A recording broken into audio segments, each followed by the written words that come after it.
السلام علیکم ورحمۃ اللہ وبرکاتہ۔ بسم اللہ الرحمن الرحیم۔ الحمد للہ رب العالمین والصلاة والسلام علی سید المرسلین وعلى آلہ واصحابہ وازواجہ وذریاتہ واہل بیتہ اجمعین، اما بعد، فأعوذ باللہ من الشیطان الرجیم، بسم اللہ الرحمن الرحیم۔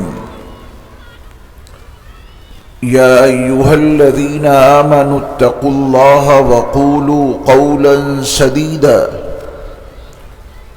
یصلح لکم اعمالکم ویغفر لکم ذنوبکم ومن یطع اللہ ورسولہ فقد فاز فوزا عظیما۔ حضرات علماء کرام، مشائخ اعظام، میرے دینی اور اسلامی بھائیوں، عزیز بچوں اور پردہ نشین خواتین ملت، اللہ کے فضل و کرم، ان کے انعام، اکرام اور احسان کے نتیجے میں ہمیں اور آپ کو الحمدللہ سیرت مصطفیٰ صلی اللہ علیہ وسلم کی اس چوتھی نشست میں شریک ہونے کی توفیق ملی ہے۔ اپنے اللہ کی اس عطا پر ہم اور آپ ان کا جتنا بھی شکر ادا کریں وہ کم ہے۔ اللہ تعالی ہماری اور آپ کی اس حاضری کو اپنی بارگاہ میں قبول فرمائے اور ہم سب کی زندگیوں میں ایک صالح انقلاب برپا کر دے۔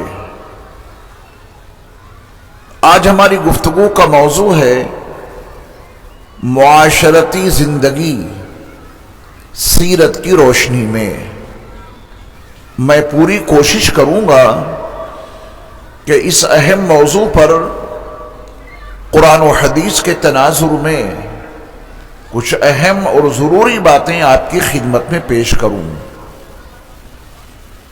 آپ دعا فرمائیں کہ اللہ تعالیٰ مجھے حق بات کہنے کی توفیق عطا فرمائے۔ میں آپ کے لیے بھی دل کی گہرائیوں سے دعا کرتا ہوں، اللہ تعالیٰ آپ کو ہمیشہ حق سننے کی سعادت بخشے اور اللہ تعالیٰ ہم سب کو کہنے سننے سے کہیں زیادہ عمل کی توفیق عطا فرمائے، کیونکہ کہنے اور سننے کا مقصد اس کے سوا تو کچھ نہیں کہ رسول مقبول صلی اللہ علیہ وسلم کا لایا ہوا دین برحق ہم سب کی زندگیوں میں داخل اور شامل ہو جائے۔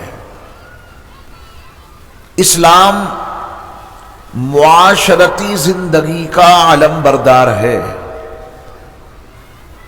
لوگ مل جل کر رہیں، اسلام اس کی طرفداری کرتا ہے۔ اکیلے پن کی زندگی، تجرد اور تفرد کی زندگی اسلام کو قطعاً پسند نہیں۔ اکیلے پن کی زندگی کیا ہے؟ تجرد اور تفرد کی زندگی کیا ہے؟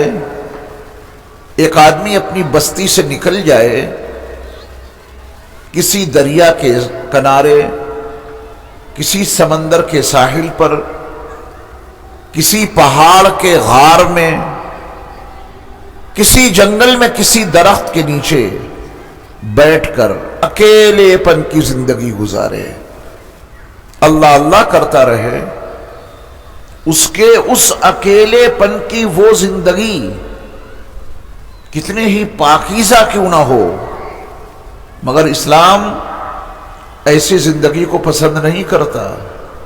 رہبانیت ہے، سماج اور معاشرے کو چھوڑ کر، آبادی اور بستی کو ترک کر کے کہاں نکل گئے؟ اللہ تعالیٰ کی عبادت کے لیے، اس کام کے لیے تو فرشتے ہی بہت کافی تھے۔ فرشتوں کی تسبیح، فرشتوں کی تقدیس، فرشتوں کی تحمید، فرشتوں کی تکبیر جتنی ہے وہ ہم میں سے کوئی نہیں کر سکتا۔ اسلام معاشرتی زندگی کو پسند کرتا ہے۔ معاشرتی زندگی کا مطلب یہ ہے کہ لوگ مل جل کر رہیں، ان میں کچھ بڑے ہوں کچھ چھوٹے ہوں، کچھ مرد ہوں کچھ عورتیں ہوں، کچھ بوڑھے ہوں کچھ جوان ہوں کچھ بچے ہوں۔ ایک قدم آگے بڑھ کے بھی آپ کہہ سکتے ہیں کچھ مسلم ہوں اور کچھ غیر مسلم ہوں۔ اس میں دقت کیا ہے؟ اسلام سب کو نبھانا جانتا ہے۔ کچھ لوگوں کا تصور یہ بنا شادی نہیں کریں گے، اکیلے رہیں گے تاکہ نیک بن جائیں۔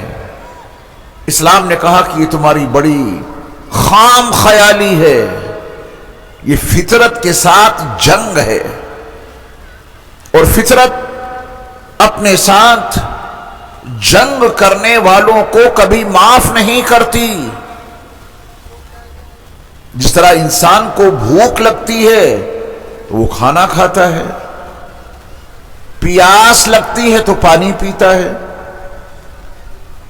ٹھنڈ لگتی ہے تو کپڑے پہنتا اوڑھتا ہے، گرمی لگتی ہے تو پنکھا، کولر، اے سی جو اس کے لیے ممکن ہے وہ اسے استعمال کرتا ہے۔ اسی طرح انسان کی ایک جنسی خواہش ہے، اس کے اپنے فطری تقاضے ہیں۔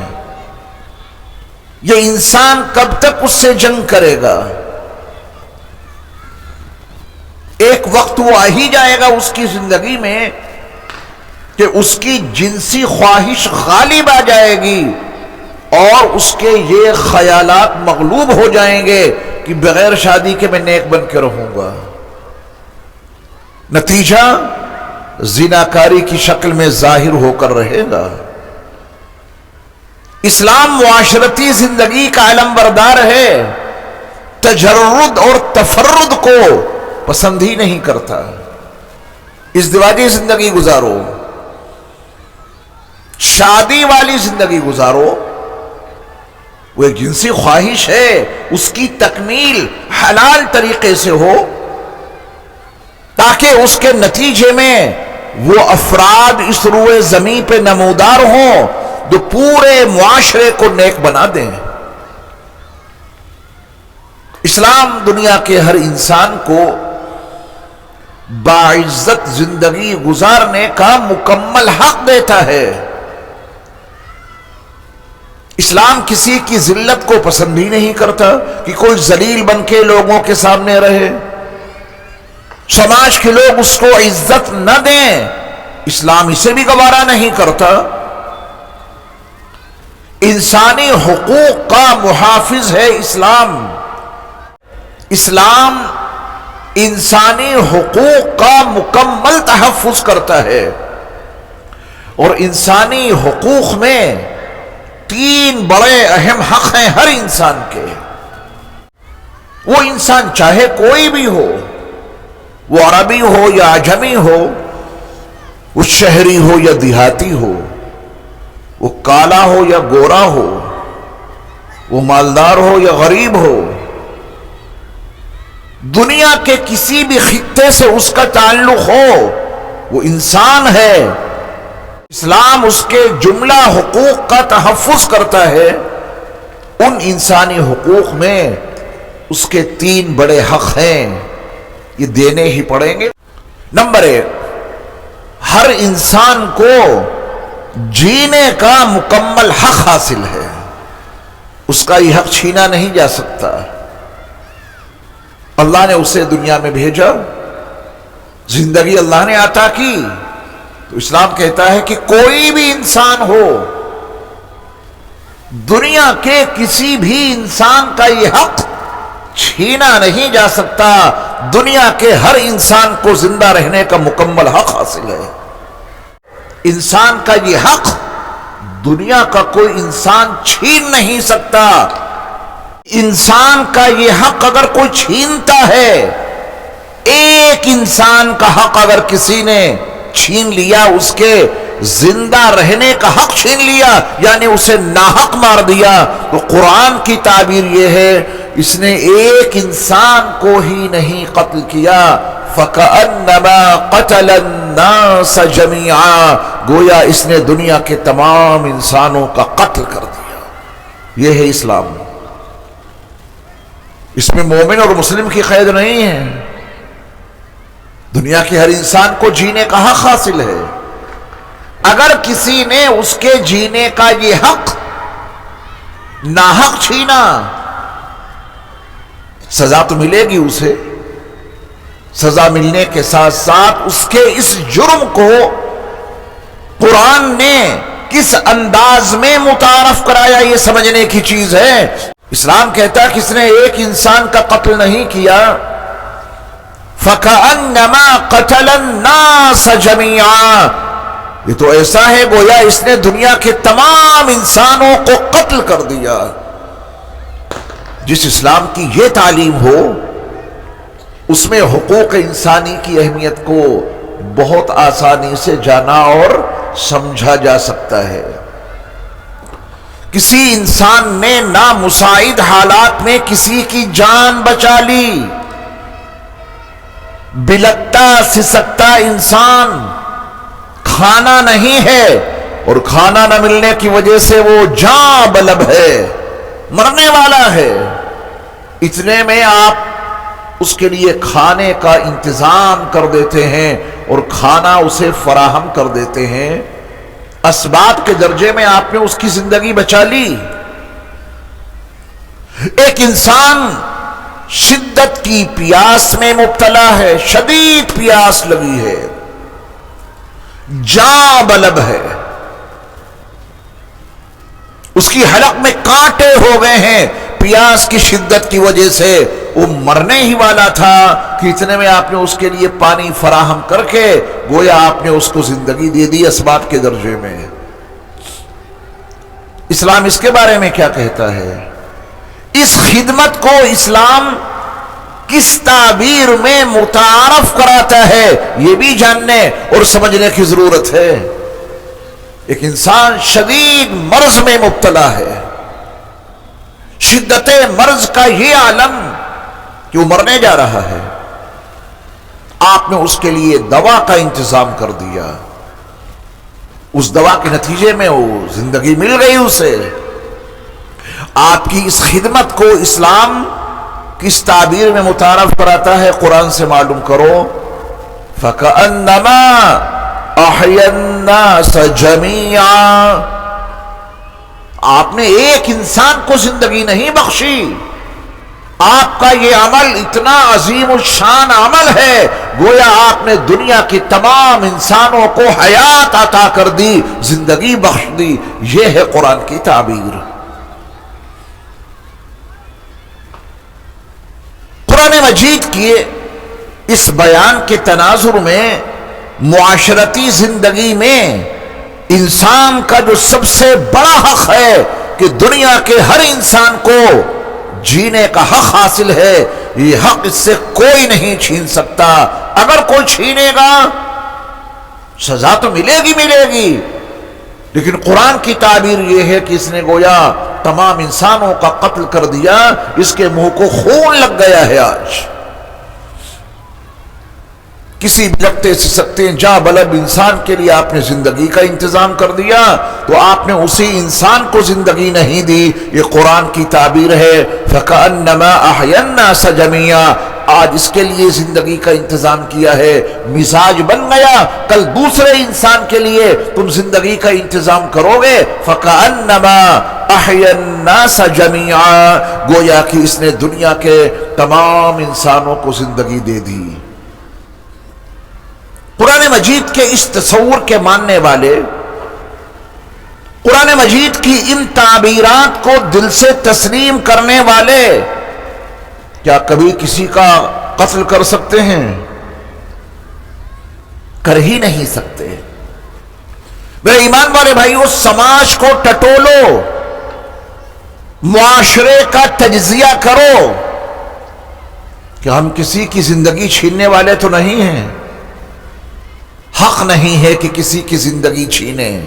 لڑائیاں ہو سکتی ہیں، اختلاف ہو سکتا ہے، بات بڑھ سکتی ہے، شان میں گستاخی بھی ہو سکتی ہے، گالی گلوچ بھی ہو سکتا ہے، ہاتھا پائی بھی ہو سکتی ہے، یہ سب ممکن ہے، لیکن اس کا یہ مطلب ہرگز نہیں کہ کوئی کسی کی زندگی چھین لے۔ یہ حاصل ہی نہیں ہے، کیونکہ اسلام دنیا کے ہر انسان کو زندہ رہنے کا اور زندگی گزارنے کا حق عطا کرتا ہے۔ ہمارے سماج میں، ہمارے اور آپ کے معاشرے میں دھرم اور مذہب سے اوپر اٹھ کر اسلام کے اس قانون کو جاننے اور سمجھنے کی ضرورت ہے۔ کسی مسلمان کا مسلمان سے جھگڑا ہو گیا تو جھگڑا ختم کرا دیا جائے گا۔ اختلاف ہو گیا تو اختلاف کو ختم کرانے کی کوشش کی جائے گی سماج میں۔ اس جھگڑے اور اس اختلاف کا یہ مطلب نہیں کہ کوئی کسی کی جان لے لے، لیکن لے لیتے ہیں، یہ ہو رہا ہے۔ ایک مذہب کے ماننے والے اسی مذہب کے ماننے والے انسان کی جان ناحق لے لیتا ہے، وہ بھول جاتا ہے ہمیں اس کی اجازت ہی نہیں ہے۔ ایک مذہب کا ماننے والا دوسرے مذہب کے ماننے والے کی جان لے لیتا ہے، کیا اسے یہ حق حاصل ہے؟ ہرگز نہیں۔ مذہبی اختلاف اپنی جگہ پر ہو سکتا ہے، مذہبی اختلاف کا یہ مطلب نہیں کہ بلا وجہ کوئی کسی کی جان لے لے، اس لیے کہ جان لینے کا حق کسی کو ملا ہی نہیں ہے۔ اسلام دنیا کے ہر انسان کو زندہ رہنے کا مکمل حق دیتا ہے۔ جیو، خود زندگی گزارو اور جینے دو، اپنی زندگی گزارو، دوسروں کو بھی زندگی گزارنے دو۔ اگر تم اپنے لیے قتل ہونا پسند نہیں کرتے تو پھر دنیا کے کسی انسان کے قتل کو کیوں پسند کر لیتے ہو؟ کیوں یہ چاہتے ہو کہ وہ مر جائے؟ وہ تو مرے گا ایک دن۔ دنیا میں رہنے کے لیے، ہمیشہ رہنے کے لیے کون آیا؟ بڑے بڑے نام و نشان مٹ گئے اس دھرتی پر، یہ زمین کھا گئی آسماں کیسے کیسے۔ جو آیا ہے وہ تو جانے کے لیے آیا ہے۔ یہ زندگی اللہ نے دی ہے، انہی کو لینے کا حق ہے۔ جب ہم نے اور آپ نے کسی کو زندگی دی نہیں تو اسلام کہتا ہے کہ اس کی زندگی لینے کا اختیار اور اس کی زندگی چھیننے کا حق بھی تمہارے پاس نہیں ہے۔ البتہ کوئی اتنا بڑا جرم کرے کہ جس کو وقت کا قانون ایسا مجرم قرار دے دے کہ قانون کی روشنی میں اس کی زندگی لی جا سکتی ہے، تو پھر قانون اپنا کام کرے گا۔ سماج اور معاشرے کے کسی فرد کو اپنے تئیں اجازت نہیں ہے کہ اس کی جان لے لے۔ جج کا فیصلہ آئے، حکومت اس کو عملی طور پہ برپا کرے، عدالت کا فیصلہ آئے اور انتظامیہ اسے عملی طور پہ برپا کرے، سماج اور معاشرے کے کسی فرد کو اجازت نہیں ہے کہ وہ جذبات میں آ کے اس کی جان لے لے۔ عدالت کا فیصلہ آیا، قانون کی روشنی میں انتظامیہ نے اسے برپا کر دیا۔ سماج اور معاشرے کے عوام الناس سے اس کا کوئی تعلق نہیں، اور اسلام یہی کہتا ہے الا بالحق۔ ہاں، اگر حق بن جاتا ہے کہ اس کی جان لے لی جائے تو پھر جو اس کے لیے سزائیں متعین ہیں، اور یہ سزائیں دنیا کے ہر ملک میں ہیں۔ کوئی اتنا بڑا مجرم ہے کہ عدالت کے قانون کے مطابق اب اس کے لیے پھانسی کی سزا، پھر بھی اس مجرم کو عامت الناس میں سے کوئی قتل نہیں کر سکتا۔ فرض کیجئے کہ کوئی مجرم ہے، عدالت نے اس کے لیے قتل اور پھانسی کی سزا سنا دی، وہ اتفاق سے باہر آ گیا، کسی نے اسے گولی مار دی یہ کہہ کر کہ عدالت کا تو فیصلہ ہی چکا تھا کسے مارو، گولی مارنے والا خود قتل کا مجرم بن جائے گا، اسے اتھارٹی کہاں مل گئی؟ تو اسلام نے حقوق انسانی میں جو سب سے مقدم حق انسانوں کا تسلیم کیا اور انسانوں کو بتایا، وہ کیا حق ہے؟ جیو اور جینے دو، دنیا کے ہر انسان کو زندگی گزارنے کا حق حاصل ہے۔ دوسرا حق بہت اہم ہے، اس کو بھی جاننے سمجھنے کی کوشش کریں۔ اسلام دنیا کے ہر انسان کو صرف زندہ رہنے کا ہی حق نہیں دیتا، بلکہ دنیا کے ہر انسان کو باعزت زندگی گزارنے کا پورا حق دیتا ہے۔ اللہ اکبر! ایک ہے زندگی اور ایک ہے باعزت زندگی۔ اسلام میں چھوٹے بڑے کا کوئی تصور ہے کیا؟ میں کرسی پر بیٹھا ہوں تو کیا میں آپ سے بڑا ہو گیا؟ مائک میرے سامنے ہے تو کیا میں آپ سے اچھا ہو گیا؟ یہ میز میرے سامنے لگی ہے تو کیا میں آپ سے بہت زیادہ معزز ہو گیا؟ یہ ہمارے اور آپ کے بنائے ہوئے پیمانے ہیں، ہم میں آپ میں کوئی فرق نہیں۔ آپ بھی اللہ کے بندے ہیں، یہ فقیر بھی اللہ کا بندہ ہے۔ اللہ کا ہر قانون جتنا آپ پر لاگو ہوتا ہے اتنا ہی وہ قانون اس فقیر پر بھی لاگو ہوتا ہے۔ ہمیں اور آپ میں کیا فرق ہے؟ فرق صرف اتنا ہے اس وقت کہ میں سنا رہا ہوں اور آپ سن رہے ہیں، اس سے زیادہ کوئی فرق نہیں۔ اسلامی تناظر میں اگر کوئی اپنے وقت کا بادشاہ بھی ہے، اپنے وقت کا بادشاہ، جب وہ نماز پڑھے گا تو کیا اس کے لیے امام سے آگے جگہ نہیں جائے گی؟ رہے گا وہ امام کے پیچھے ہی، اور پیچھے رہ کر اسی صف میں کھڑا ہوگا جس صف میں جھاڑو لگانے والے، ٹوائلٹ صاف کرنے والے، تجارت کرنے والے، ملازمت کرنے والے، جس صف میں دنیا کے اور مسلمان کھڑے ہیں اللہ کی عبادت کے لیے، اسی صف میں اس بادشاہ کو بھی کھڑا ہونا پڑے گا۔ اس کے لیے الگ سے کوئی اعزاز نہیں، ایک ہی صف میں کھڑے ہو گئے محمود و ایاز، نہ کوئی بندہ رہا اور نہ کوئی بندہ نواز۔ یہ اسلام کی خوبی، اور یقین جانیے اسلام کی اسی خوبی نے اسے پوری دنیا میں متعارف کرا دیا، اور متعارف ہی نہیں کرایا، اسلام کی اس خوبی سے لوگ اتنے متاثر ہوئے کہ اپنا دھرم چھوڑ کر اسلام قبول کیا۔ یہ بات تو بالکل غلط ہے کہ اسلام تلوار کے زور سے پھیلا ہے، بالکل غلط بات ہے۔ طاقت اور قوت کا استعمال مذہب کی تبدیلی میں کبھی کامیاب نہیں ہوا، یہ جملہ یاد رکھیے گا۔ طاقت اور قوت اقتدار کے نتیجے میں زبردستی کوئی کسی کا دھرم، کوئی کسی کا مذہب نہیں بدلوا سکتا۔ آپ کہیں گے کیسے؟ جواب یہ ہے کہ اس وقت وہ بدل دے گا جب اس کے سینے پہ گولی لگنے کا خطرہ ہے، چاروں طرف سے اسے گھیر لیا گیا مذہب تبدیل کرنے کے لیے۔ کوئی بھی مذہب ہو، میں ہر مذہب کی تبدیلی کی بات کر رہا ہوں۔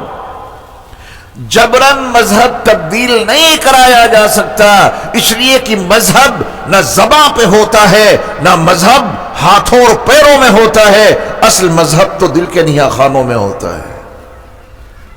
وقتی طور پہ اس نے زباں سے کوئی بیان بھی دے دیا، آپ اس کے ساتھ کب تک رہیں گے؟ کب تک اس کی نگرانی کریں گے؟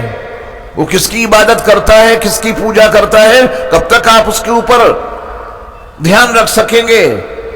اگر وہ اندر سے واقعتاً اپنے کسی مذہب پر قائم ہے تو دنیا کی کوئی طاقت اس کے مذہب کو تبدیل نہیں کر سکتی. یہاں تبدیل کریں گے وہاں پہ جا کے بدل جائے گا وہ. قرآن میں اس کی مثالیں موجود ہیں. نبی کریم صلی اللہ علیہ وسلم کے صحابہ میں سے حضرت عمار ابن یاسر کے ساتھ میں یہی واقعہ پیش آیا تھا. حضرت عمار رضی اللہ تعالی عنہ کو اس دور کے ظالم لوگوں نے اتنا ستایا، ان پر اتنا ظلم کیا کہ ان کی جان خطرے میں آ گئی، اور ان سے کہا کہ اسلام کا انکار کرو، اللہ کا انکار کرو، حضرت محمد صلی اللہ علیہ وسلم کی شان میں گستاخی کرو. پہلی بار ان کے ساتھ میں واقعہ پیش آیا، ان کی سمجھ میں کچھ نہیں آیا. ان کے دل نے فیصلہ کیا کہ جان بچانے کے لیے زبان سے ان کی بات کا اقرار کر لو، دل میں اللہ رہے، دل میں محمد الرسول اللہ کی محبتیں رہیں، دل میں ایمان اور اسلام رہے. جبر کر رہے ہیں، ظلم، تو تھوڑی دیر کے لیے بیان بدل دیا. احساس بہت زیادہ تھا، میں نے کیا کیا. بارگاہ رسالت میں آپ صلی اللہ علیہ وسلم میں حاضر ہوئے اور اپنا پورا کیس نبی کی بارگاہ میں رکھا کہ میرے ساتھ آج یہ حادثہ پیش آیا. قرآن مقدس کے 14ویں پارے میں سورۃ النحل میں اللہ رب العزت والجلال نے اس کا تذکرہ کیا ہے، اور اللہ نے ان کے لیے جو قرآنی آیت نازل کی اس میں یہ وضاحت اور صراحت کر دی کہ وَقَلْبُهُ مُطْمَئِنٌ بِالْإِيمَانِ، ان کا دل جب ایمان کے ساتھ مطمئن تھا، یعنی ان کا ایمان ان کے قلب میں مکمل طور پر موجود تھا، پھر زبان سے اگر کوئی بات مجبوری میں کہی ہے کوئی گناہ نہیں. اللہ رب العزت والجلال نے ان کے لیے جو قانون نازل کیا وہ قیامت تک آنے والے انسانوں کے لیے ضابطہ بن گیا. اسلام نے بتا دیا کہ کوئی کسی کے مذہب کو بدل ہی نہیں سکتا. انسان مذہب تبدیل کرتا ہے دل کی رضامندی سے، اور دل کب مطمئن ہوتا ہے آپ جانتے ہیں، جب حقیقت سامنے آ جاتی ہے، تاریکیاں چھٹ جاتی ہیں، اندھیرے دور ہو جاتے ہیں، اصل منزل جب نظر آ جائے گی تو انسان اس پہ چلنے کے لیے اپنے اندر ایک نیا حوصلہ پائے گا. تو اسلام نے کبھی زبردستی کی ہی نہیں. اسلام میں قانون ہے کہ آپ زبردستی کسی کو بھی دین اسلام میں داخل نہیں کر سکتے. دنیا کے کسی مذہب نے شاید ہی یہ قانون دیا ہو کہ آپ کسی کو زبردستی اپنے مذہب میں داخل نہیں کر سکتے. لالچ دے کر، دباؤ ڈال کر، پیسے دے کر، شادی کا واسطہ دے کر، نہ جانے کتنے لالچ دے کر انسان کے مذہب کو تبدیل کراتا ہے. یہ اسلام کی خوبی ہے، وہ پیسہ دے کر کسی کا مذہب نہیں بدلواتا، وہ دھمکی دے کر کسی کا مذہب تبدیل نہیں کرواتا، وہ لالچ دے کر کسی کا مذہب تبدیل نہیں کراتا. لا اکراہ فی الدین کا ایک لازوال قانون قرآن نے دے دیا کہ آپ کسی کو بھی دین میں داخل کرنے کے لیے کوئی زبردستی نہیں کر سکتے. دلیل پیش کر سکتے ہیں، اللہ اس کے رسول کا تعارف کرا سکتے ہیں، ماننا نہ ماننا یہ سامنے والے کی بات ہے. اسلام کی خوبی یہ رہی، وہ دنیا کے ہر انسان کو زندہ رہنے کا حق دیتا ہے، اور صرف زندہ رہنے کا نہیں بلکہ باعزت زندگی گزارنے کا حق دیتا ہے. جب لوگوں کے پاس اسلام کی یہ تعلیم پہنچی کہ تو بڑا عجیب مذہب ہے، اس میں نہ کوئی چھوٹا ہے نہ کوئی بڑا ہے، یہ سب ایک صف میں آ جاتے ہیں، ایک ہی صف میں کھڑے ہو جاتے ہیں، ایک اللہ کے سامنے ایک ساتھ میں جھک جاتے ہیں، ایک پلیٹ میں سب مل جل کے کھا لیتے ہیں.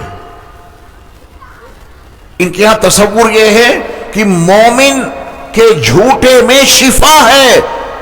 یہ ایک اپنے بھائی کے جھوٹے پانی کو بڑی رغبت سے پی جاتے ہیں اور اس کے جھوٹے کھانے کو بڑے شوق سے کھا لیتے ہیں. اسلام کا جب یہ قانون انسانوں تک پہنچا، سؤر الانسان طاہر، انسان کا جھوٹا پاک ہے، مسلمان کا نہیں۔ کس کا جھوٹا پاک ہے؟ انسان کا جھوٹا پاک ہے، اس کا تعلق دنیا کے کسی مذہب سے ہو۔ یہ تعلیم انسانوں تک پہنچی تو یہ انسان دنگ رہ گئے۔ ان مسلمانوں نے کسی کے جھوٹے سے پرہیز تک نہیں کیا۔ کسی بھی مذہب کے ماننے والے نے پانی پیا، اس کا بچا ہوا پانی مومن پی لیتا ہے۔ دنیا کے کسی بھی دھرم کے ماننے والے کا کھانا جھوٹا مسلمان کھا لیتا ہے، کیونکہ اسلام میں قانون یہ ہے کہ انسان کا جھوٹا پاک ہے، ناپاک نہیں ہے۔ اسلام کے اس قانون نے دنیا والوں کو اتنا متاثر کیا کہ انہوں نے اپنے شوق سے، اپنی رغبت سے اور اپنی چاہت سے اپنا دھرم چھوڑا اور اسلام میں داخل ہو گئے۔ اس میں کون سی زبردستی کی گئی؟ اسلام نے تو اپنا فطری قانون بتایا۔ ہاں کوئی انسان ایسا ہے جس نے شراب پی رکھی ہے، اس کے منہ میں شراب کی گندگی لگی ہے، اب اگر وہ پانی پیے گا تو اس کا منہ پہلے سے ناپاک تھا، اب جو پانی پیے گا یہ پانی ناپاک ہو جائے گا۔ اس کا تعلق دھرم سے تو نہیں ہے۔ اگر کسی مسلمان نے شراب پی رکھی ہو تو کیا اس کا جھوٹا پاک رہے گا؟ اس کا بھی جھوٹا ناپاک ہو جائے گا۔ اسلام کی یہ ہیں وہ خصوصیات جنہوں نے اسلام کو پوری دنیا میں متعارف کرایا، اور لوگوں نے اپنی منشا سے، اپنی طلب سے، اپنی خواہش سے اسلام قبول کیا۔ ہم اور آپ اگر اپنا خاندانی پس منظر دیکھیں تو ہمارا اور آپ کا سلسلے نسب نہ مکہ المکرمہ سے ملے گا، نہ مدینہ منورہ کے لوگوں سے ملے گا، مسلمانوں سے۔ ہمارا اور آپ کا سلسلے نسب اسی ملک سے وابستہ ہے۔ ہمارے اور آپ کے وہ آباء و اجداد، وہ باپ دادا جن کے بارے میں اکثر لوگوں کو معلوم نہیں ہوتا، وہ نہ جانے اسلام کی کس تعلیم سے متاثر ہوئے ہوں گے۔ انہوں نے اسلام قبول کیا، ہم اور آپ تو ان کی نسل میں ہیں۔ کبھی یاد کرتے ہو ان کو، وہ کتنے سمجھدار تھے۔ ہم اور آپ کہتے ہیں کہ ہم بڑے دانشور ہیں، ہم بڑے سمجھدار ہیں، بہت پڑھے لکھے ہیں، پھر بھی اسلام کو نہیں جانتے۔ ہمارے اور آپ کے وہ باپ دادا، ظاہر بات ہے کہ ان کے پاس اتنا علم نہیں ہوگا، ظاہر بات ہے کہ وہ اتنے زیادہ پڑھے لکھے نہیں ہوں گے۔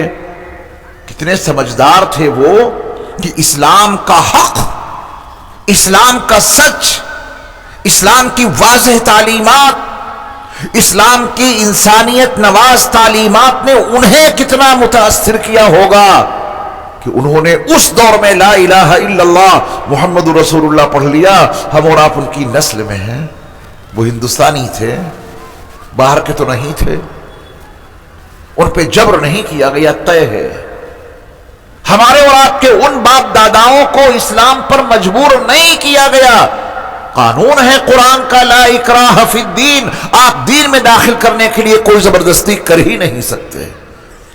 کرو گے تو وہ ہاتھ نہیں آئیں گے، سامنے کچھ کریں گے، گھر جا کے وہ اپنے اللہ کو مانیں گے، اپنے دھرم کو مانیں گے، اس کی پوجا کریں گے جو جس کا مذہب ہے۔ تو جبر اور اکراہ کے نتیجے میں مذہب تبدیل نہیں ہوا کرتا، مذہب تبدیل ہوتا ہے مرضی سے۔ لالچ کی بنیاد پر مذہب تبدیل نہیں ہو سکتا، مذہب اور دھرم تبدیل ہوتا ہے اپنی مرضی سے۔ تو اسلام کی یہ خوبیاں رہیں جنہوں نے اس کو پوری دنیا میں پہنچا دیا۔ ان ملکوں میں جہاں لا الہ الا اللہ محمد الرسول اللہ کا کوئی تصور نہیں تھا، وہاں اسلام پہنچا، اپنی اعلیٰ تعلیمات اور حسن اخلاق اور انسانی حقوق کے تحفظ کے نتیجے میں لوگوں نے اسے پسند کیا۔ دو باتیں ہو گئیں، اسلام دنیا کے ہر انسان کو جینے کا حق دیتا ہے، جیو اور دوسروں کو جینے دو، لیکن جانوروں والی زندگی نہیں، پسماندگی والی زندگی نہیں، وقار اور عزت کے ساتھ میں اسلام جینے کا حق دیتا ہے ہر ایک کو۔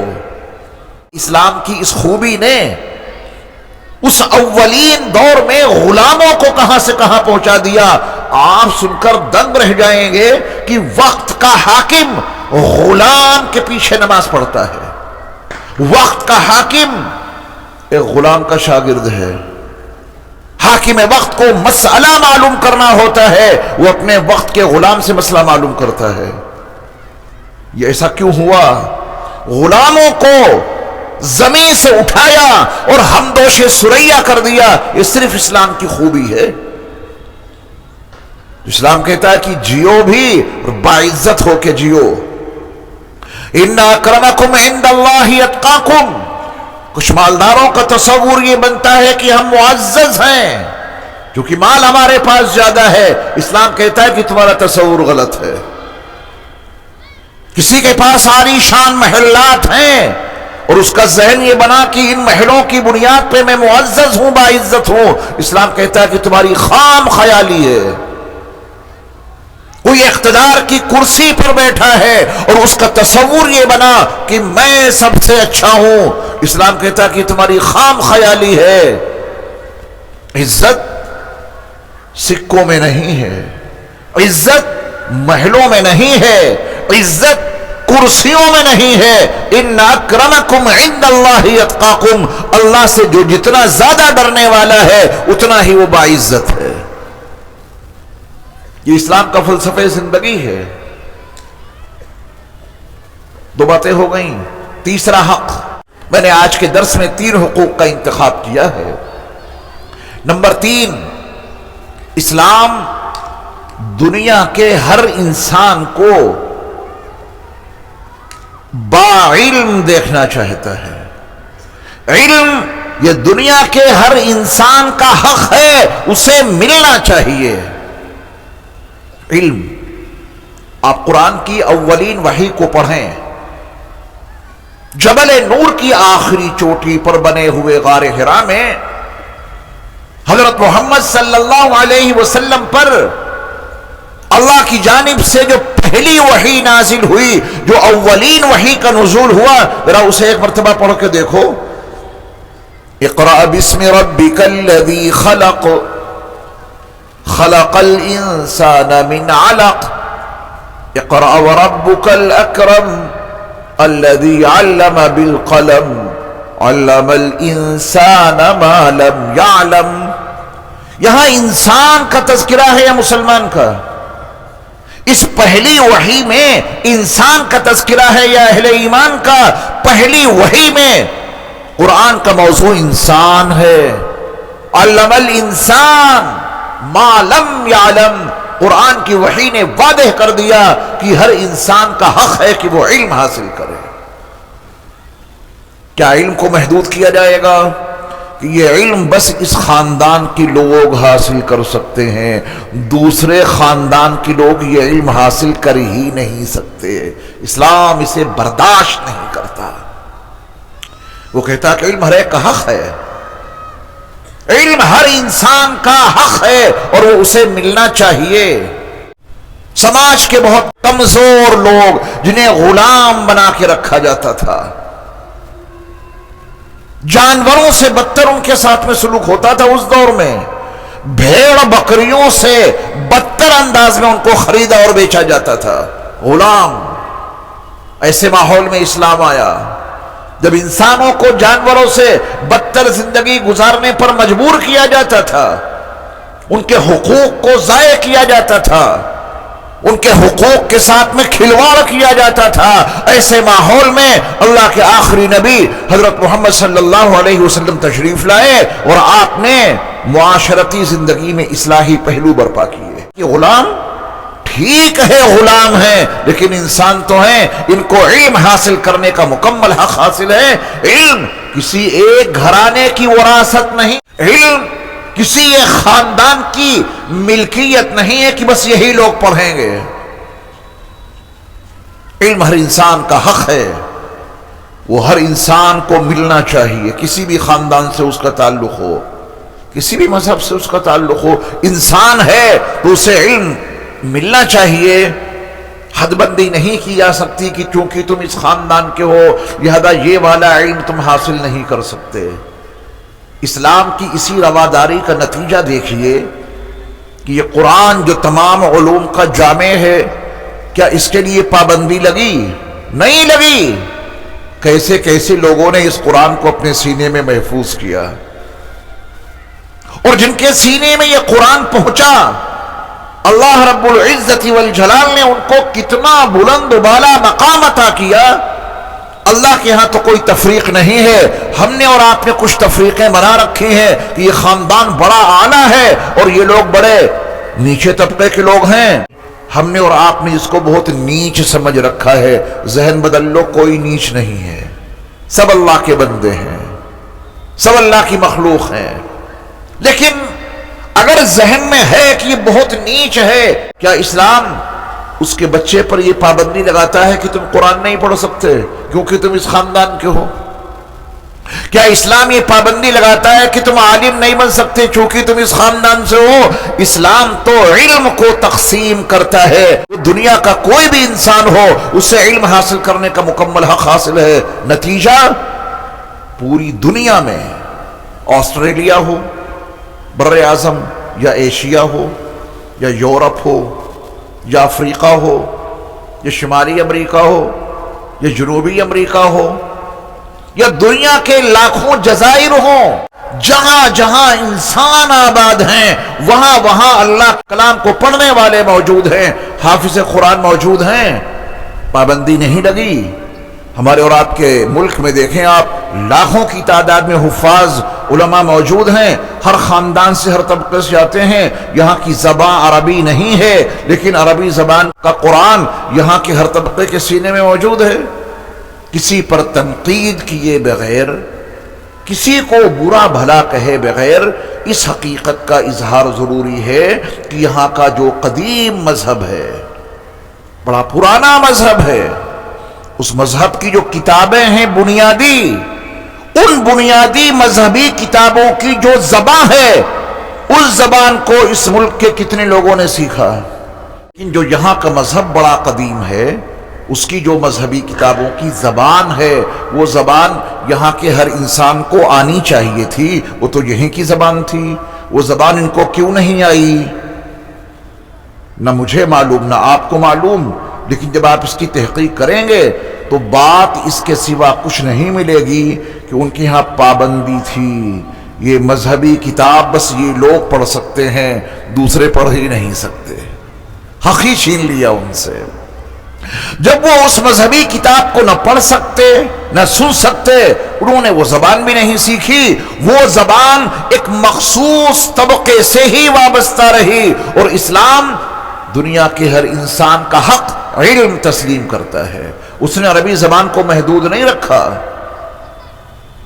آپ عربی زبان کی وسعت دیکھیں، قرآن کی زبان کی وسعت دیکھیں، قرآن کی تعلیمات کی وسعت دیکھیں، یہ سب نتیجہ ہے اس بات کا کہ اسلام انسان کا بنیادی حق علم تسلیم کرتا ہے۔ یہ علم انسان کا بنیادی حق ہے، کوئی بھی انسان ہو اس کو علم کے حاصل کرنے سے نہیں روکا جا سکتا۔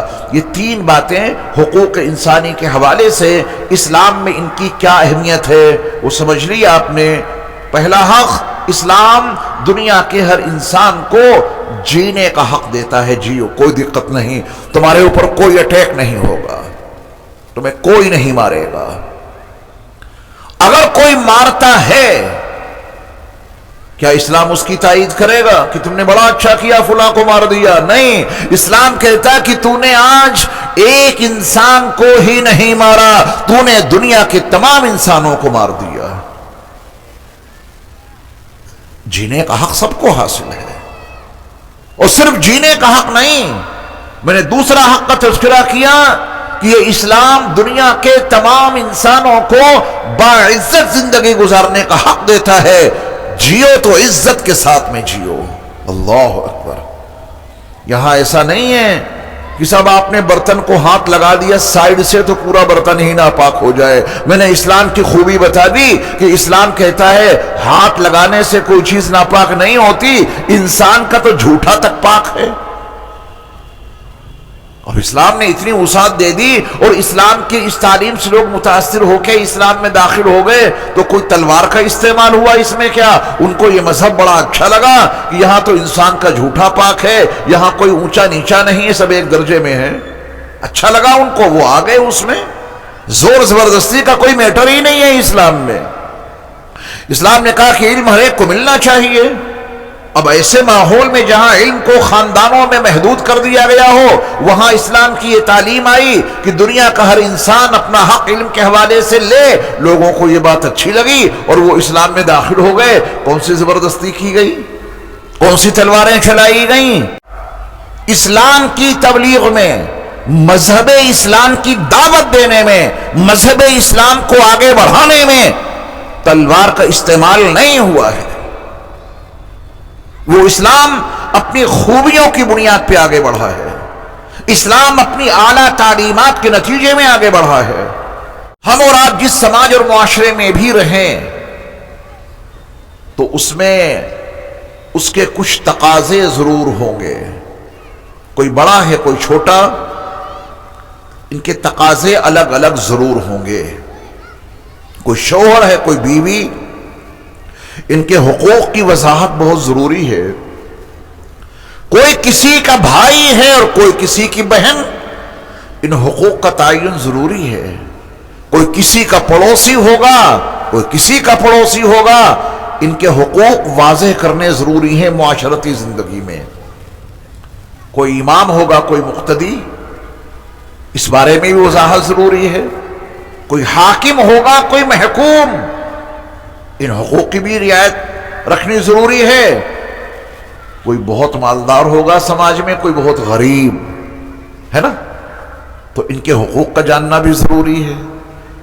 اسلام نے معاشرتی زندگی میں ایک ایک فرد کا حق متعین کیا اور حد بندی کر دی. تمہارے ذمے اس کا یہ حق ہے، تمہارے ذمے اس کا یہ حق ہے، اس کو ادا کرو. اپنا حق لینے کی فکر بھی نہ کرو. تمہارے ذمے جس کا حق بنتا ہے وہ دو، تمہارا حق اپنے آپ ملنا شروع ہو جائے گا. میں اس کو ایک مثال سے سمجھاتا ہوں. ایک صاحب کی دکان ہے دودھ کی، اس کے مد مقابل ایک صاحب کی دکان ہے گھی کی. اسلام کہتا ہے دودھ والو دودھ پیور بیچنا، پانی نہ ملانا. گھی والے سے کہتا ہے کہ گھی بالکل اصلی بیچنا، اس میں کوئی اور چیز نہ ملانا. دودھ والا یہ چاہتا ہے کہ مجھے گھی بالکل پیور ملے، اور گھی والا یہ چاہتا ہے کہ روزانہ جو میں 5 لیٹر دودھ لاتا ہوں پیور ملنا چاہیے. لیکن دونوں کو ذہن میں فطور آ گیا. اس نے یہ چاہا کہ میں دودھ میں پانی ملا کر بیچوں گا، گھی اصلی چاہیے. گھی والے نے یہ سوچا کہ میں اس میں کچھ ملاؤں گا، ملاوٹ کر کے بیچوں گا، دودھ مجھے پیور چاہیے. کیا دونوں میں سے کسی کی تمنا پوری ہو سکتی ہے؟ یہ حق، اپنا حق لینے کا تو ذہن بنائے بیٹھے ہیں اور دوسرے کا حق دینے کے لیے تیار نہیں. اپنا حق صحیح لینا چاہتے ہیں، ان کے ذمے جو دوسرے کا حق ہے اسے ضائع کر رہے ہیں. یاد رکھیے دوسرے کا حق ضائع کرنے والے اپنا حق کبھی حاصل نہیں کر سکتے. پورا سماج اسی مشکل سے دوچار ہے. بڑے کے ذمے چھوٹے کا یہ حق ہے. سماجی معاشرتی زندگی میں بڑے کے ذمے چھوٹے کا یہ حق ہے کہ اس پر شفقت کرے، اس پر رحم کرے. اور بڑے یہ والا حق ادا نہ کریں، ہر چھوٹے کو ستائیں، ہر چھوٹے کو ماریں، ہر چھوٹے پر ظلم کریں، تو کیا یہ چھوٹے بڑوں کا احترام کریں گے؟ بڑوں کی ذمہ داری ہے کہ وہ چھوٹوں پر شفقت اور رحمت کا معاملہ کریں، اور چھوٹوں پر بڑوں کا حق ہے کہ وہ چھوٹے اپنے بڑوں کا احترام کریں. چھوٹوں پر بڑوں کا احترام لازم کیا ہے سماجی اور معاشرتی زندگی میں اسلام نے۔ اب غور فرمائیں کہ اگر یہ بڑے اپنے چھوٹوں کا حق نہ دیں، ان پر ظلم کریں، تشدد کریں، جبر کریں، اکراہ کریں، ظلم کریں، اور خیال یہ بنائیں کہ چھوٹے ہمارا احترام کریں، یہ بھی فطرت کے ساتھ میں جنگ ہے۔ اسلام دونوں کو پابند بناتا ہے، بڑے چھوٹوں پر رحم کرتے رہیں اور یہ چھوٹے اپنے بڑوں کا احترام کرتے رہیں، یہی سماج جنت نشان بن جائے گا۔ بڑا اچھا لگے گا گزرتے ہوئے گلیوں میں، بڑا نکلا، چھوٹوں کے سروں پہ دست شفقت رکھ دیا، چھوٹوں کو محسوس ہوا ہاں ہمارے بڑے ہیں، بڑے آئے، سلام کیا، پیار دیا، گلے سے لگا لیا، چھوٹوں کو محسوس ہوا کہ ہاں ہمارے بڑے ہیں۔ چھوٹوں کا برتاؤ بڑوں کے ساتھ میں بڑا اچھا ہو جائے گا۔ جب بڑے گزریں گے تو ان کے احترام میں کھڑے ہوں گے، ان کے سامنے کوئی شرارت نہیں کریں گے، ان کے سامنے کوئی بھی احترامی نہیں کریں گے۔ ایسے سماج میں رہتے ہوئے کتنا اچھا لگے گا۔ یہ اسلامی معاشرہ ہے، یہ میرے مصطفیٰ کی سیرت ہے معاشرتی زندگی کے لیے۔ بچے ہیں، بڑے آئے، فحش گالیاں بکنی شروع کر دی، مارنا پیٹنا شروع کر دیا، ہنگامہ برپا کر دیا بڑوں نے۔ چھوٹوں نے موقع دیکھ کے پھر اپنی شرارتوں کا پورا استعمال کیا۔ جو بڑے ہیں نا وہ ذہنی تشویش میں مبتلا ہو گئے، بڑے نالائق بچے ہیں، بڑا بے احترامی کرتے ہیں، ادھر سے گزرتے ہوئے اچھا نہیں لگتا، ادھر سے جاتا ہوں تو بڑی بے عزتی محسوس ہوتی ہے۔ اب یہ سماج جہنم کا حصہ بن گیا، اب یہاں اچھا نہیں لگے گا۔ چھوٹے بڑوں سے سہمے ہوئے رہیں گے، ڈرے ہوئے رہیں گے، اور بڑوں کو اپنی بے عزتی کا خطرہ رہے گا۔ سماج انارکی کا شکار ہو گیا نا، تباہی بربادی میں مبتلا ہو گیا سماج۔ اس کا حل اسلام یہ پیش کرتا ہے، بڑوں تم اپنے چھوٹوں پر رحم کرتے رہو، اور چھوٹوں تم اپنے بڑوں کا احترام کرتے رہو، تمہیں یہاں رہتے ہوئے بڑا اچھا لگے گا، زندگی گزارتے ہوئے بہت اچھا لگے گا۔ آپ کہیں جائیں اور آپ کے استقبال کے لیے سارا مجمع کھڑا ہو، بڑا اچھا لگتا ہے نا، وہاں جانے کا جی چاہتا ہے، وہاں کے لوگ ہمارا احترام کرتے ہیں، ہماری عزت کرتے ہیں، اور وہ آپ کا احترام کر کے بڑے خوش ہوتے ہیں کہ ہمارے بڑے ایسے ہیں جو ہمارے ساتھ میں شفقت کا معاملہ کرتے ہیں۔ زندگی اچھی گزرے گی، خوشحال گزرے گی جہاں اس قانون کو پامال کیا جائے گا۔ جس معاشرتی زندگی میں سرور کائنات صلی اللہ علیہ وسلم کی اس سیرت کو اور اس سنت کو ترک کیا جائے گا، اسلامی معاشرت کو جہاں ختم کر دیا جائے گا اور بڑے چھوٹوں پر ظلم کریں گے، جس کے نتیجے میں چھوٹے بڑوں کی بے احترامی کریں گے، پوری معاشرتی زندگی اجیرن بن جائے گی، ایک گھٹن والی زندگی بن جائے گی۔ اسلام کہتا ہے کہ خوش رہ کر زندگی گزارو، خوشیوں بھری زندگی گزارو، اور معاشرتی زندگی میں پڑوسی کے حقوق کا اگر آپ اسلامی تعلیمات کے تناظر میں جائزہ لیں گے، دل باغ باغ ہو جائے گا کہ اسلام نے پڑوسیوں کے تعلق سے کیا حقوق دیے ہیں۔ ایسا تو نہیں ہوگا کہ آپ کا اکیلا گھر ہو اور آپ کا کوئی پڑوسی ہی نہ ہو اور آپ کی زندگی معاشرتی زندگی بن جائے۔ کسی پہاڑ کی چوٹی پہ اپنا گھر بنائیے اور وہاں رہیے، وہاں کس کا پڑوس ہوگا؟ اسلام پڑوس کو پسند کرتا ہے اور پڑوسیوں کے حقوق بتاتا ہے۔ تشرد اور تفرد اور اکیلے کی زندگی اسلام پسند نہیں کرتا کہ آپ اپنی فیملی لیں اور کسی پہاڑ کی چوٹی پہ جا کے اور کسی جنگل میں اکیلے رہیں۔ پڑوسی کون بنے گا آپ کا؟ پڑوسیوں والی زندگی گزارو۔ آپ کا گھر یہاں ہے، برابر میں دوسرے کا گھر ہے، ادھر تیسرے کا گھر ہے، سب لوگ رہ رہے ہیں، سب کے مکان ایک دوسرے کے قریب ہیں۔ پڑوسی کا کیا حق ہے؟ کروڑوں درود و سلام ہو نبی مکرم صلی اللہ علیہ وسلم پر کہ آپ علیہ الصلوۃ والسلام نے فرمایا، من کان یؤمن باللہ والیوم الآخر فلیکرم جارہ، رواہ مسلم۔ سیدنا ابو ہریرہ رضی اللہ تعالی عنہ سے یہ حدیث صحیح حدیث منقول ہے صحیح مسلم میں۔ رسول مقبول صلی اللہ علیہ وسلم نے فرمایا جو اللہ پر اور آخرت کے دن پہ ایمان رکھتا ہے تو اسے چاہیے کہ وہ اپنے پڑوسی کا اکرام کرے۔ اللہ اکبر، پڑوسی کا اکرام کرے۔ پڑوسی ہیں، بڑے حقوق ہیں پڑوسیوں کے، اتنے کہ خطرہ ہو گیا تھا کہ پڑوسی کو کہیں وراثت میں شامل نہ کر دیا جائے، اتنے حقوق ہیں پڑوسی کے۔ آپ اپنے پڑوسی کا اگر اکرام کرتے ہیں، وہ پڑوسی آپ کا اکرام کرتا ہے، عزت دیتا ہے، احترام کرتا ہے، اچھا لگے گا نا؟ لوگ کہتے بھی ہیں کہ میں تو وہاں مکان لینا چاہتا ہوں، وہاں فلاں صاحب رہتے ہیں، ان کے پڑوس میں رہوں گا، بڑا اچھا لگے گا۔ ایک جملہ یاد کیجئے، خوشگوار زندگی کے لیے اچھے پڑوسیوں کا ہونا ضروری ہے۔ یاد رکھیں گے یہ جملہ، خوشگوار خوشیوں بھری زندگی گزارنے کے لیے اچھے پڑوسیوں کا ہونا ضروری ہے۔ سب کچھ ہے، پڑوسی اچھا نہیں ہے، زندگی اجیرن کر دیتا ہے۔ وہ آپ نے صفائی کے لیے پورے انتظامات کر رکھے ہیں، ملازم لگا رکھے ہیں، وہ پڑوسی روزانہ صبح آپ کے اٹھنے سے پہلے فجر کی نماز سے پہلے، صبح صادق سے پہلے کوڑا کرکٹ، بدبودار سڑا ہوا کوڑا اتنا بڑا تھیلا بھر کے لایا اور آپ کے دروازے کے سامنے ڈال گیا۔ دوسرے صاحب آئے، انہوں نے سوچا کہ یہ تو ہے ہی کوڑا دان، جب ایک تھیلا یہاں اتنا بڑا کوڑے کا پڑا ہوا ہے، انہوں نے بھی لا کے ڈال دیا۔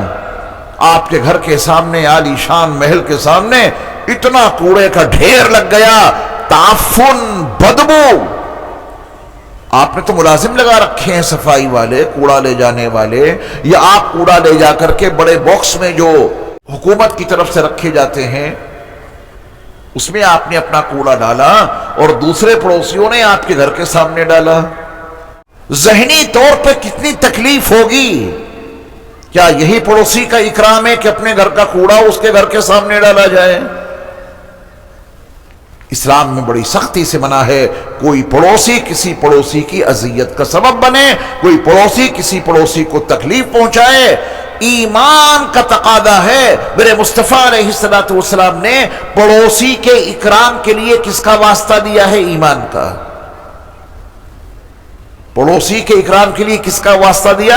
ایمان کا۔ من کان یؤمن باللہ والیوم الاخر فلیکرم جارہ، جو اللہ پر اور آخرت کے دن پہ ایمان رکھتا ہے تو اسے چاہیے کہ وہ اپنے پڑوسی کا اکرام کرے، اپنی ذات سے اسے کوئی تکلیف نہ پہنچے۔ سیرت مصطفیٰ صلی اللہ علیہ وسلم میں شرکت کرنے والوں، میرے ایمان والے بھائیوں، میری ایمان والی بہنوں، میرے بزرگوں اور دوستوں، آج ہم اور آپ تہیہ کر لیں اور ارادہ کر لیں کہ اپنے پڑوسیوں کا اکرام کریں گے، جنت ملے گی۔ جی، پڑوسی کے اکرام کے نتیجے میں آپ کو اللہ بڑے بلند درجات عطا کرے گا، کیونکہ آپ نے ایمان کا تقاضا پورا کیا ہے۔ ایمان کے تقاضوں میں سے ایک بڑا تقاضا یہ بھی تو ہے کہ پڑوسی کو کوئی تکلیف نہ پہنچے۔ پڑوسی کا اکرام یہ ایمان کا تقاضا ہے۔ اللہ یہ تقاضا ہمیں اور آپ کو پورا کرنے کی توفیق عطا فرمائے۔ اپنی چھت پہ پڑوسیوں کو اطلاع کیے بغیر چڑھنے کی اجازت نہیں۔ دیواریں چھوٹی چھوٹی ہیں، پڑوسی کے گھر میں کون کس حال میں ہے، آپ اپنی چھت پر نہیں چڑھ سکتے بغیر اطلاع کے۔ اور اسلام کے ماننے والوں نے پہلے یہی کیا۔ پڑوس میں اگر کوئی غیر مسلم بھائی ہے، وہ اپنی چھت پر نہیں چڑھے، کہیں بے پردگی نہ ہو جائے۔ انہوں نے پڑوسی غیر مسلم بھائی کو اطلاع کی کہ مجھے کچھ تقاضا ہے چھت پہ جانے کا، آپ لوگ ذرا پردے میں ہو جائیں۔ وہ اندر چلے جاتے ہیں۔ انہوں نے کہا کہ یہ بڑے عجیب لوگ ہیں، یہ کس مذہب کے ماننے والے ہیں؟ یہ مذہب تو بہت اچھا ہے، چھت پر بھی چڑھتے ہیں تو اطلاع کر کے۔ دیکھیے، ان تعلیمات کا تذکرہ ہمارے سماج اور ہمارے معاشرے سے بالکل ختم ہو گیا، ان باتوں کا کوئی ذکر ہی نہیں کرتا۔ ایسے تذکرے ہمارے اور آپ کے دروس میں شامل نہیں ہوتے۔ مسجدوں کے ممبروں سے بھی جمعے کے دن اہل ایمان کو یہ پیغامات نہیں دیے جاتے، اور امام صاحب دیں بھی تو کسے؟ آپ تو پہنچتے ہی ہیں خطبے کے وقت، وہ کسے سمجھائیں؟ دیواروں کو سمجھائیں کیا؟ ان تعلیمات کا تذکرہ نہ ہونے کے نتیجے میں فساد بہت زیادہ پھیل گیا۔ کبوتر باز اپنی چھتوں پہ چڑھ کے کبوتر بازی کر رہے ہیں، پڑوسیوں کو کتنی تکلیف پہنچ رہی ہے، دوسروں کے گھروں میں جھانک رہے ہیں، کتنی بے پردگی ہو رہی ہے، سیٹیاں بجا رہے ہیں، بزرگوں کو کتنی وحشت ہو رہی ہے، فحش حرکتیں کر رہے ہیں، بہنوں کو بیٹیوں کو کتنی تکلیف پہنچ رہی ہے۔ کیا اسلام نے یہی سبق دیا تھا؟ اسلام نے تو یہ کہا تھا اگر مومن ہو تو اپنے پڑوسیوں کا اکرام کرتے رہنا، اگر مومن ہو تو اپنے پڑوسیوں کا احترام کرتے رہنا۔ کھانا مت کھانا اس وقت تک جب تک کہ پڑوسی کے بارے میں تمہیں اطمینان نہ ہو جائے کہ انہوں نے اور ان کے بچوں نے بھی کھانا کھا لیا ہے۔ اور اگر یہ پتہ چل گیا تمہیں کسی ذریعے سے کہ پڑوسی کے ہاں آج کھانا نہیں بنا، اس کے بچوں نے کھانا نہیں کھایا، تو تم اپنے کھانے میں تھوڑا اضافہ کر دو، اپنے پڑوسی کے ہاں کھانا بھجوا دو، تم بھی کھاؤ، تمہارا پڑوسی بھی کھائے، بھوکا نہ سو جائے تمہارا پڑوسی۔ آج ہمارے یہاں ایک وقت کے کھانے میں کتنی ورائٹیاں ہوتی ہیں۔ اللہ نے دیا ہے ضرور کھائیے، منع نہیں ہے، اللہ کا رزق ہے، کھائیے، کتنی ورائٹیاں بنانی ہیں بنائیے، بس یہ سوچ لینا اس کھانے میں ہم نے کسی غریب کا، کسی یتیم کا، کسی مسکین کا، کسی محتاج کا، کسی بیوہ کا حق ادا کیا یا نہیں، اس کا بھی اس میں کوئی حصہ لگایا یا نہیں۔ جو آپ کا ضمیر کہے وہ فیصلہ کر لینا، ان کا حق ہے اس کھانے میں۔ وَفِي أَمْوَالِهِمْ حَقٌّ لِلسَّائِلِ وَالْمَحْرُومِ، قرآن کی اس آیت نے وعدے کر دیا کہ تم نے جو کچھ کمایا ہے وہ صرف تمہارا نہیں ہے، اس کمائی میں یتیموں کا، مسکینوں کا، بیواؤں کا، محتاجوں کا اور بے سہارا لوگوں کا حق ہے، اسے ادا کرنا پڑے گا۔ پڑوسی کے حقوق کو ادا کریں۔ امام اور مقتدی کے بھی حقوق ہیں۔ کیا حیثیت ہے آپ کی نگاہوں میں ایک امام کی؟ اسی ناقدری نے امت کو تباہ کر رکھا ہے۔ اماموں کا وقار، علماء کا اعزاز، علماء کی تعظیم جو دلوں میں ہونی چاہیے تھی وہ امت کے دلوں سے بالکل نکل گئی۔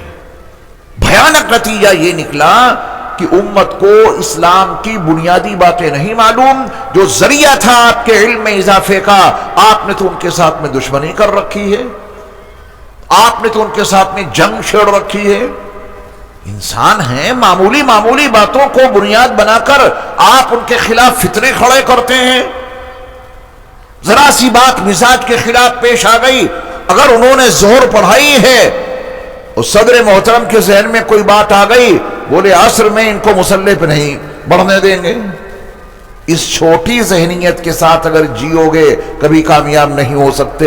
یاد رکھیے گا یہ جملہ، بڑا بننے کے لیے بڑے ذہن کے ساتھ میں زندگی گزارنی ہوگی اگر بڑا بننا ہے۔ ذہن کی محدودیت، بہت چھوٹے گھروندے میں ہو، چھوٹی سی بات پہ اتنے ناراض، اس کے احترام اور اس کے اکرام کا کوئی خیال نہیں کیا، اس کے علم کا کوئی احترام نہیں کیا۔ اتنے چھوٹے ذہن کے ساتھ میں آپ بڑے کیسے ہو سکتے ہیں؟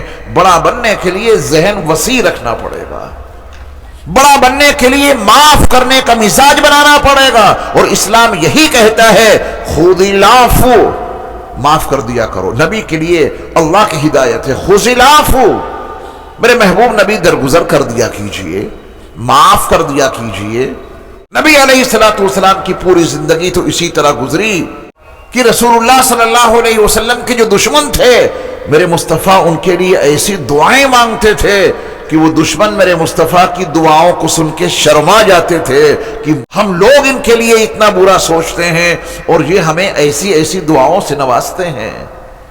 دی دعائیں تو دشمن بھی شرما گئے۔ یہ رسول اللہ صلی اللہ علیہ وسلم کا کردار تھا۔ ہم اپنی دعاؤں میں کن لوگوں کو شامل کرتے ہیں، کن کے لیے کیا دعائیں کرتے ہیں؟ امام جیسی بزرگ اور عظیم ہستی بھی ہمارے لیے اگر قابل احترام نہ بن سکی تو ہم معاشرتی زندگی کو سلیقے سے نہیں جی سکتے۔ وجہ آپ کے گھر میں عقیقہ ہے، عقیقے کے مسائل آپ کس سے معلوم کریں گے؟ کسی بڑے ادارے کے دارالفتہ سے؟ آج آپ سوال بھیجیں گے، 15 دن کے بعد جواب آئے گا، عقیقہ آپ کا آج ہے یا کل ہے، یہ مسئلہ آپ کی مسجد کے امام صاحب ہی حل کر سکتے ہیں۔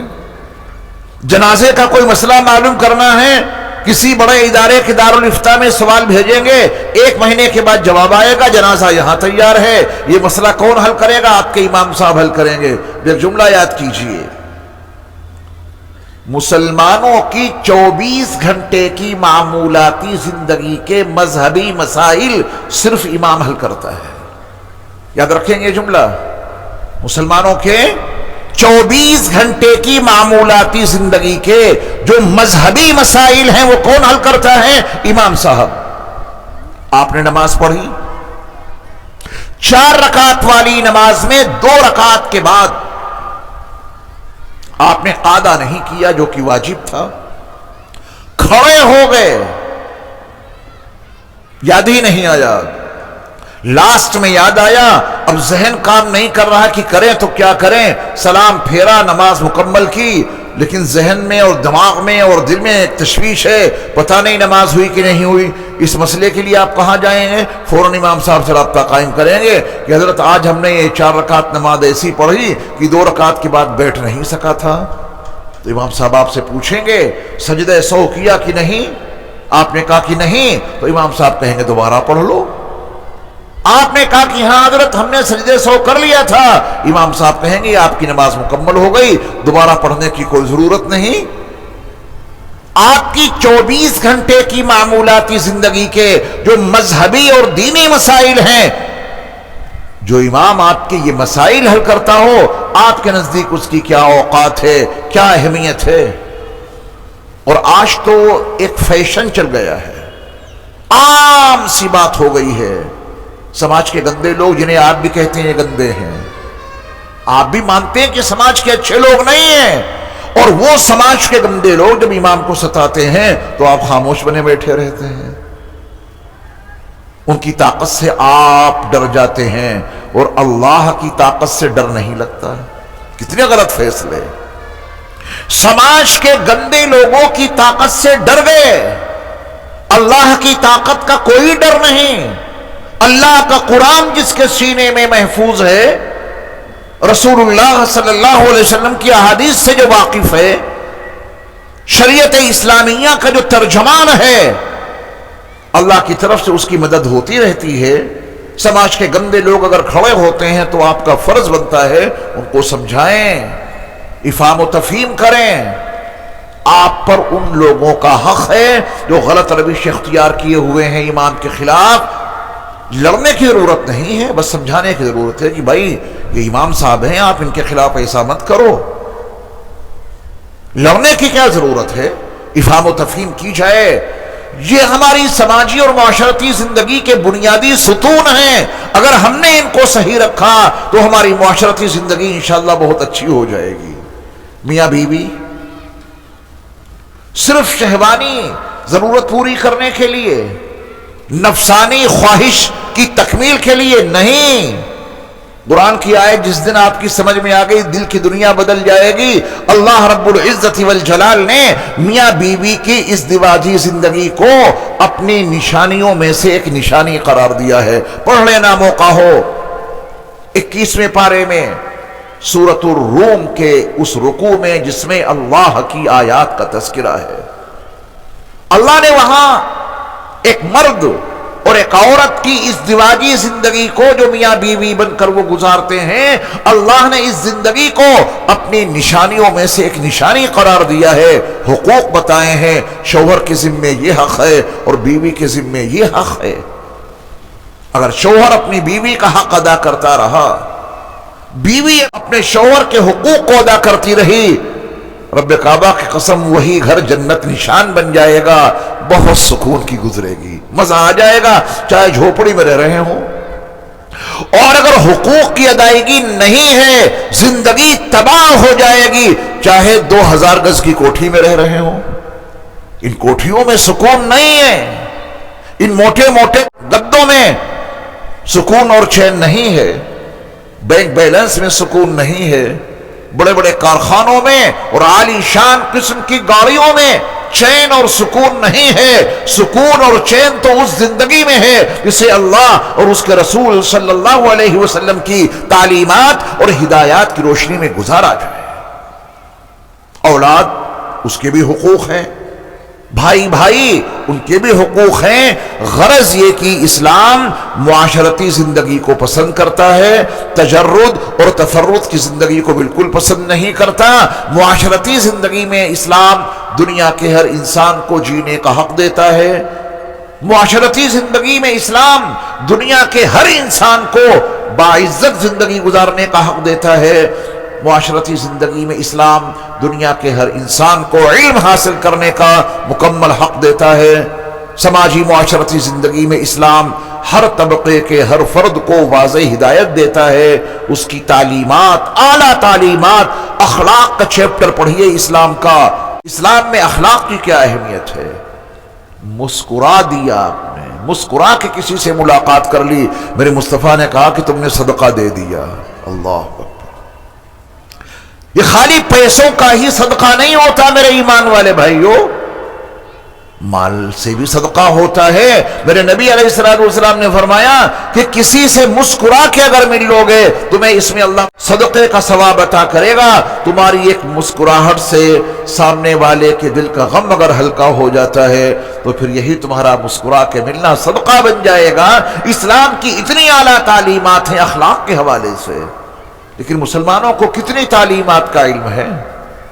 اللہ تعالی ہم سب کو پوری زندگی سرور کائنات صلی اللہ علیہ وسلم کی سیرت کے تناظر میں گزارنے کی توفیق عطا فرمائے، اور نبی علیہ السلام کی جو سنتیں ہیں اور نبی علیہ السلام کی جو معاشرتی زندگی کے تعلق سے تعلیمات ہیں ان تعلیمات کو حاصل کرنے اور عملی طور پہ انہیں برپا کرنے کی اللہ ہم سب کو توفیق عطا فرمائے۔ وآخر دعوانا ان الحمد للہ رب العالمین۔